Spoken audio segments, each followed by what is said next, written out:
What happens when two bad cops mess with the wrong old man? You won't believe this story? You think I'm stupid? A soldier cleaning up trash while wearing his uniform? That's the dumbest excuse ever. I fought for this country, and now these dirty cops are being mean to a 4-star Army general. The whole city was shocked when the defense secretary showed up. General David Anderson said he was just helping his sister clean out her garage. But when two mean cops were rude to him, what happened next shocked the entire city. When the defense secretary arrived, it showed a big secret that would change everything. The sun was getting low in the sky, making everything look golden in the quiet streets of a normal working neighborhood in Charleston, South Carolina. You could hear kids playing far away, which reminded everyone of simple, happy times. In this everyday setting stood a small house with old paint peeling off and a messy lawn. This house had been home to the Anderson family for many, many years. Inside, General David Anderson, a 4-star Army veteran in his 60s, was working with his younger sister Sarah to clean out their dead parents' garage. David had big, strong shoulders and a tired face with deep wrinkles from time, no sleep, and lots of worries. His eyes were kind and clear, very different from the uniform he used to wear with pride. Today he wore an old gray tracksuit, a faded sweatshirt, and knee-length pants. He looked just like any other older man in the neighborhood. Even though it was a warm day, David felt cold inside.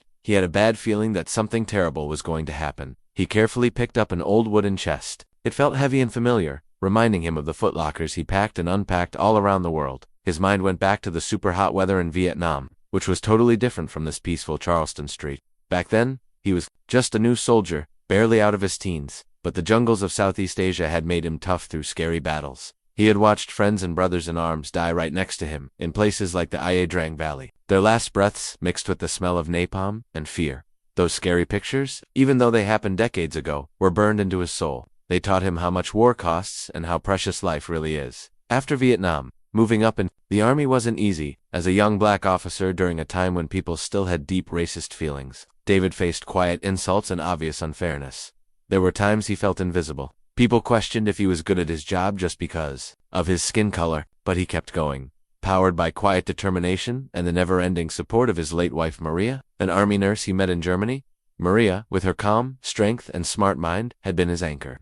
She reminded him that real leadership was bigger than rank and race. She taught him that the uniform meant service not just to a flag, but to the ideas of fairness and equality. These were values he held closer than any medal. He rose through every rank from private to general, commanding hundreds of thousands of soldiers around the world. From the deserts of Iraq to the mountains of Afghanistan, his name became known for being really smart about war plans and never giving up. He was a man whose decisions could change the direction of wars and the lives of thousands. But here he was, back in the small home where he grew up, looking for comfort and simple, normal life. As they sorted through boxes of old memories, David felt like he had a purpose. He was honoring his parents' memory while trying to help Sarah get through the sad process of letting go. However, the peaceful day was about to be ruined by a meeting that would challenge everything he believed about fairness and doing the right thing. As David and Sarah lifted a heavy box filled with old tools, the sound of a police siren broke through the calm afternoon. David looked up to see a police car pulling into their driveway. 2 officers got out, Officer Mark Jenkins and Officer Chris Miller.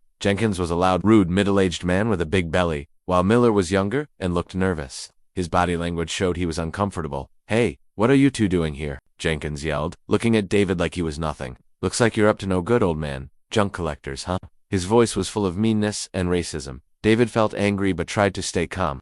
"Actually, we're just cleaning up the garage," David replied calmly, trying to make the situation better. "Is there something we can help you with, officers?" Jenkins waved him off and grabbed the military ID from David's pocket without asking, claiming to be a general. Let's see if this is real." He made fun of David's uniform, which he had worn with pride during his service, and said his identity was fake. Miller, the younger officer, moved uncomfortably. Mark, maybe we should check his information first," he suggested, his voice not very confident. Jenkins laughed meanly. "What's there to check? He's just an old soldier pretending to be something. He's not." The obvious disrespect made David angry, and he felt like he needed to stand up for himself. "Officer, I've served this country for over 40 years. I think I deserve a little more respect," David said firmly.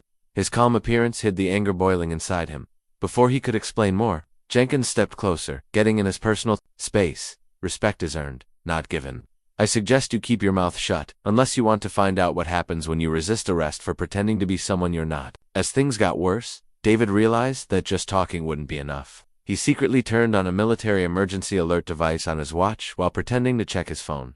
The device would tell his security team who would be able to come quickly if things got even worse. Meanwhile, Jenkins kept being mean to him, and the younger officer stayed quiet. Torn between his partner's scary tactics and his own sense of right and wrong, David's heart beat fast as he got ready for the worst. Knowing that he had to stay calm for Sarah's sake, Officer Chris Miller watched everything happen with a growing, sick feeling in his stomach. He joined the police force less than 2 years ago. Fresh out of the academy with big dreams of serving and protecting his father, a retired firefighter, had always taught him about being honest and the importance of helping people, but what he was seeing now was clearly abuse of power. A way to embarrass someone dressed up as law enforcement. The old man, calm and dignified despite Jenkins's mean comments, didn't seem like any petty thief or fake person Miller had ever seen. Looked at the military ID. Jenkins was still waving around dismissively. Even from far away, Miller, with his good eye for details, noticed the fancy holographic seal and the laser-etched eagle features that were almost impossible to fake. A cold, scary feeling began to creep in. He tried to speak up about his doubts, but Jenkins had shut him down as he always did, with a sneer and a lecture about experience. Miller respected people who had been doing the job longer, but this felt really wrong. He could feel his perfect image of the police force, the one he'd loved since childhood, beginning to fall apart before his eyes. "Mark, let's just go. This isn't worth it," Miller finally said, his voice a little stronger this time, though still scared. He knew trying to reason with Jenkins was like talking to a wall, but Jenkins wouldn't listen. His arrogance pushed him further into the fight. "You're going to regret this, old man. You have no idea who you're messing with." Just as David felt the situation getting out of control, the scary screech of tires scraping against the road rang out from both ends of the small street. In the blink of an eye, 2 unmarked black SUVs, Chevrolet Suburbans with dark-tinted windows, rushed in at high speed, stopping exactly to block all escape routes for the police car.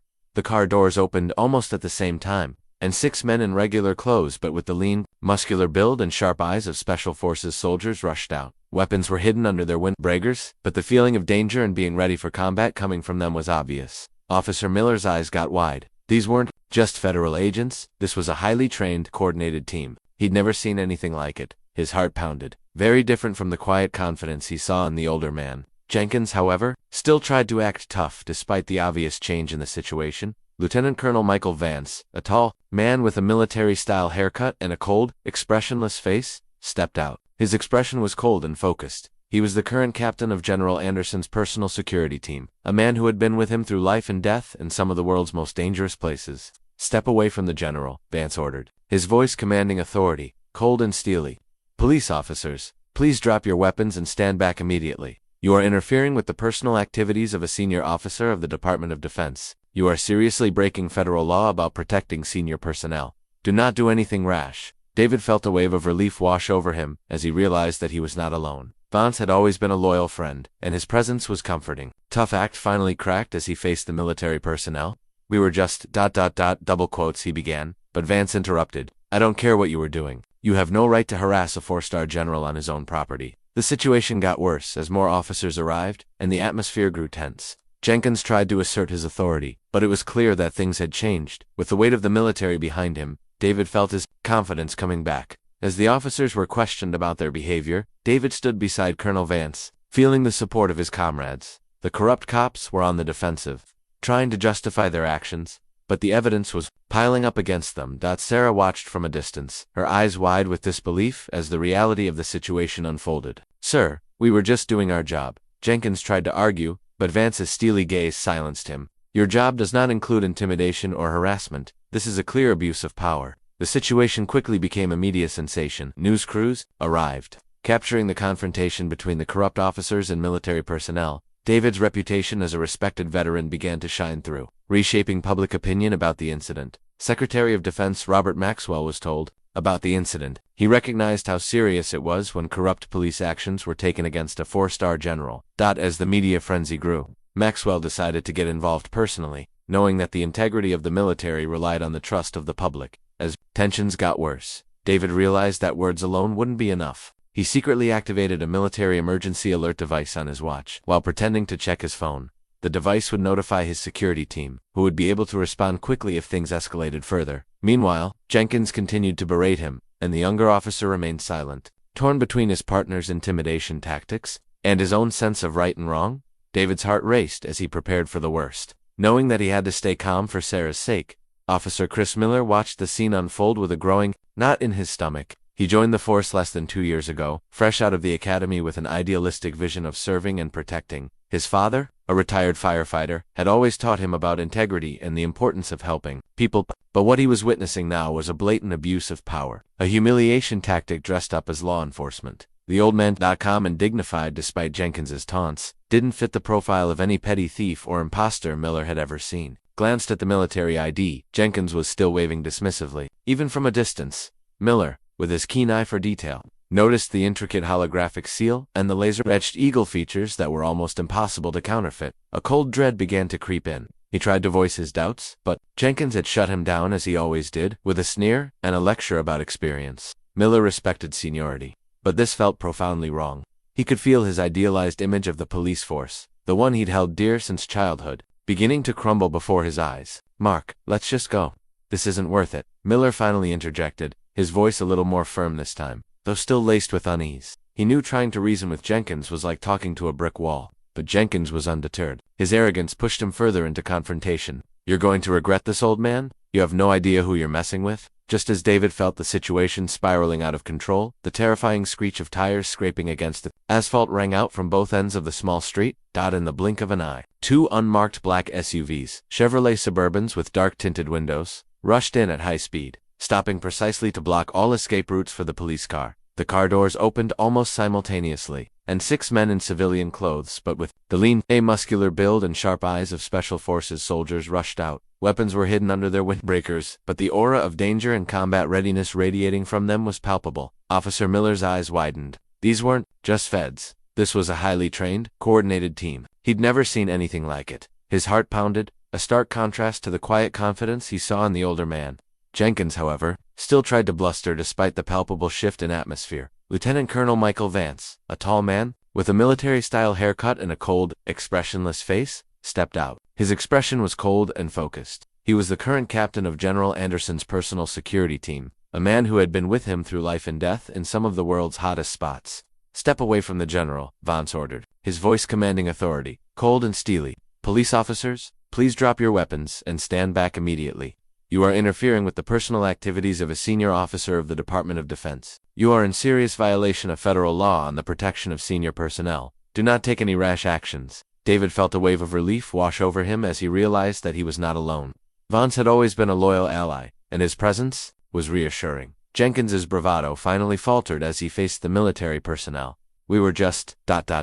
he began, but Vance interrupted, his voice cutting through Jenkins's protest like a surgical knife. "I don't care what you were doing. You have no right to harass a 4-star general on his own property, let alone attempt extortion. This is a clear abuse of power." The weight of Vance's words, backed by the silent, disciplined presence of his team, crushed Jenkins's arrogance. His face went pale, and he unconsciously let the general's ID card slip from his trembling fingers to the ground. Officer Miller, standing beside him, could feel the heat of humiliation radiating from his partner, mixed with a growing cold fear for himself. As the initial shock subsided, Vance and his team efficiently secured the scene. 2 of Vance's men, their expressions unreadable, gently but firmly guided Jenkins and Miller away from General Anderson, keeping them separated. Vance then turned his attention to Jenkins, his voice low but sharp enough to carry. "Officer Jenkins," Vance began, picking up the fallen ID cards and handing them respectfully to General Anderson. "Are you denying that this is General David Anderson, United States Army, 4-star general, member of the Joint Chiefs of Staff?"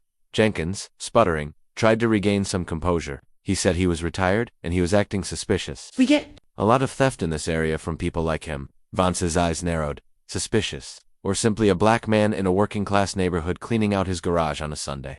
General Anderson is currently on active duty, serving as a direct military advisor to the President and Secretary of Defense. His retirement ID is for his personal use to avoid drawing attention. You just attempted to extort a federal officer. Officer Jenkins, a grave federal felony." Miller, overhearing the conversation, felt his stomach churn. Direct advisor to the President. He had just seen his partner, his mentor, commit a federal crime right in front of him against one of the most powerful military figures in the nation. The weight of his own silence, his complicity pressed down on him. The situation quickly became a media sensation. News crews, alerted by the unusual sight of unmarked SUVs and heightened security, began to descend upon the quiet street. Their cameras captured the confrontation between the corrupt officers and military personnel. General Anderson's reputation as a respected veteran began to shine through, reshaping public opinion about the incident, even before official statements were made. Whispers of police brutality and racial profiling spread like wildfire through the neighborhood and across social media. Meanwhile, back at the Pentagon, The encrypted alert from General Anderson's watch had instantly triggered alarms. Secretary of Defense Robert Maxwell, a man who rarely allowed anything to disrupt his schedule, was already in his secure communications room. His chief of staff, a grim-faced aide, was relaying real-time updates as the security team confirmed the general's identity and the nature of the confrontation, extortion against General Anderson in his own childhood neighborhood.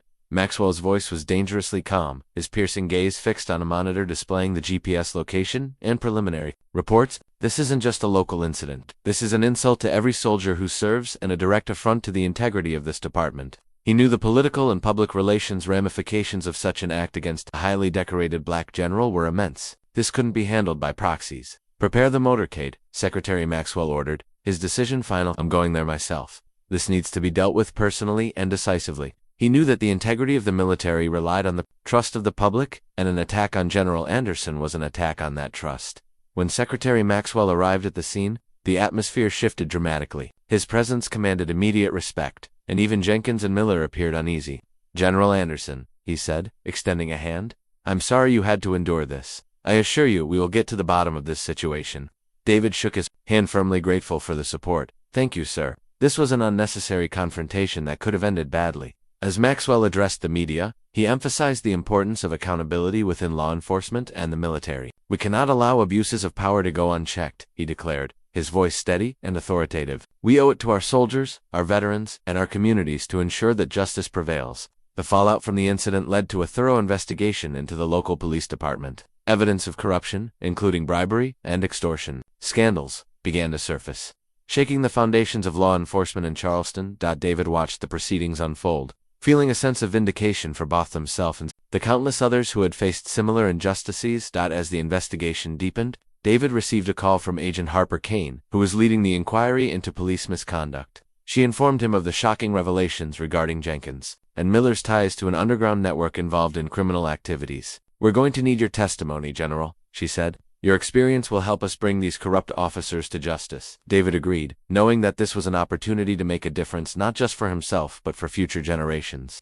The fight against corruption and injustice had become personal, a mission that would honor the memory of his fallen comrades. As the trial approached, David prepared himself mentally for what lay ahead. He reviewed his notes and testimonies, ensuring he was ready to present his case clearly and effectively. The weight of the situation pressed down on him, but he found strength in the support of his fellow soldiers and the community that had rallied around him. In the days leading up to the trial, David reflected on his military service and the values that had shaped him. He remembered his comrades who had fought for justice and integrity, and he felt a renewed sense of purpose. He was no longer just a veteran haunted by the past. He was a voice for those who had been silenced by corruption. On the day of the trial, the courtroom buzzed with anticipation. As David entered, he felt the gravity of the situation. The stakes were high, and the eyes of the public were upon him. He took a deep breath, recalling the camaraderie he had felt in combat, and steeled himself for what was to come. The courtroom was tense as David took the stand. The prosecutor laid out the evidence against Jenkins and Miller, detailing their corrupt practices and ties to criminal organizations.